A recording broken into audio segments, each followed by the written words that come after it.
Monsieur et Madame Harada achètent une maison avec des arbres en théorie.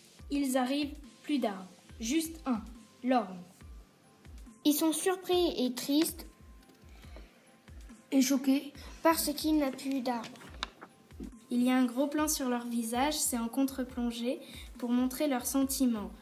La case est muette parce que juste leur visage parle.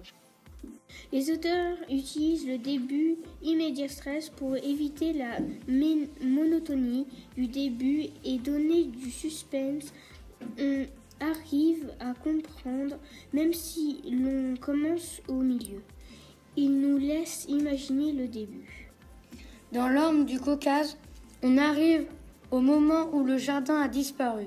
C'est donc un moment surprise qui vient perturber l'histoire. L'histoire commence sans jardin et même met en valeur la présence de l'homme qui reste seul.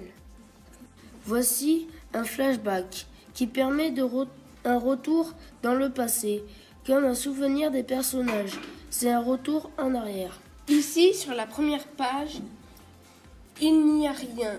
Et sur la deuxième, il y a flashback. On voit l'ancien jardin. Lisons maintenant les planches 18 et 19. Les encadrés narratifs sont en zigzag pour permettre au lecteur de mieux lire les images. En effet, notre œil est attiré par la lecture et nous ne pouvons pas rater l'orme. Le temps s'écoule rapidement, 3 saisons, en 2 planches, de l'automne au printemps, mais les encadrés au zigzag permettent de faire durer la lecture. Les cases des 2 planches ont un lien, elles se reflètent comme dans un miroir. La première est sans feuilles en hiver et la deuxième est au printemps à des bourgeons. Monsieur Harada est surpris et bouche bée quand il voit l'orme former ses bourgeons. Il appelle sa femme dans une phrase exclamative où il utilise un verbe à l'impératif. Viens voir! Oh, que c'est beau!